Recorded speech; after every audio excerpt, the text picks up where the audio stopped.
হুম, বুঝলাম। আপনি যা বললেন তাতে মনে হয় ইউরিন ইনফেকশন বা কিডনির কোনো প্রবলেম হবে। আমি কয়েকটা ওষুধ লিখে দিচ্ছি, 1 সপ্তাহ খাবেন। খেয়ে আর এই শিশিটায় করে খালি পেটে ইউরিন নিয়ে আসবেন, ঠিক আছে? এটা করে। এতে করে কিন্তু ডাক্তারবাবু, হিউরিন মানে কি সেটাই তো জানি না। কোথা থেকে আসে?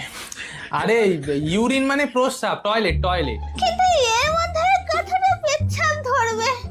যাই হোক, আমার কিরম ভয় লাগছে। আমার মরে টরে যাব না তো? আরে হ্যাঁ হ্যাঁ, ওতে হয়ে বেশি হয়ে যাবে, আমরা ল্যাবে পাঠাবো, তো ল্যাব থেকে যা রিপোর্ট আসবে তখন জানতে পারবে। আর টেনশন নেওয়ার দরকার নেই, ঠিক আছে? এমন কোনো সিরিয়াস ব্যাপার না। আচ্ছা আচ্ছা, ঠিক আছে। আজকে আসতে লেট হয়ে গেল, সিন্ডিসে বসে আছে। Sorry sorry.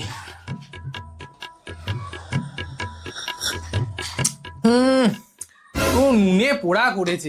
এই কাজের লোকগুলো কেন যে রাখা তার নেই ঠিক। একটু শরবতে যে চিনিও দিতে হয় তাও জানে না। ডাক্তারবাবু, আপনি ওটা খেয়ে নিলেন? হ্যাঁ, খেয়ে নিলাম। কেন, কি হয়েছে? ডাক্তারবাবু, ওতে করে তো আমি পেচ্ছাপ এনেছিলাম। আপনার সামনে রেখেছিলাম যাতে আপনি এসে দেখতে পারেন। আপনি কোথাও বলা নেই, কোয়া নেই, এভাবে খেয়ে নিলেন। হ্যাঁ, কি বলছেন? আপনাকে তো ইউরিন আনার জন্য আমি একটা কন্টেনার দিয়েছিলাম, নাকি ওটাই করে আনতে পারেননি আর গ্লাসে করে এনেছেন? আমার এখানেই রাখতে হয়েছে আপনাকে। আপনি কাছে শিশি দিয়েছিলেন, কিন্তু আমি ভাবলাম ওইটুকুনি তো মনে হয় হবে না, একটু বেশি করে নিয়ে যাই, তাহলে আপনার এই পরীক্ষা করতে সুবিধা হবে। ওই জন্য একেবারে গ্লাসে করে নিয়ে চলে এসেছি। ইস, ছি ছি ছি ছি ছি ছি ছি। এই বেরো বেরো, কি এদের নিয়ে আসে তা কে জানে। আচ্ছা ডাক্তার সাহেব, আপনি ওরকম করছেন কেন? এটা পেচ্ছাপ তো খেয়ে ফেলেছেন।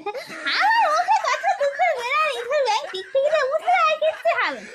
এই আপনি আপনি এখান থেকে বেরোন, আপনি এখান থেকে বেরোন। আমি আজকে আর কোনো পেশেন্ট দেখবো না। সবাইকে বাড়ি পাঠিয়ে দে।